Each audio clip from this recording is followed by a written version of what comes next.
പച്ചിലെ കാട്ടിലെ ചെമ്പരത്തി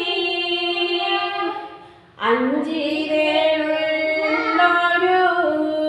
ചെമ്പരത്തി പച്ചിലെ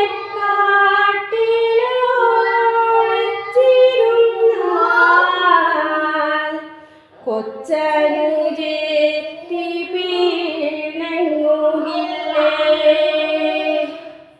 ഇത്തിരി ചുമന്ന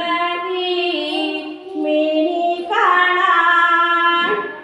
ഒത്തിരി പൂമ്പാറ്റ വന്നില്ലേ വാസനയിലും എന്തു ചന്തം വാടാതിരിക്കുമോ നാളെയും നീ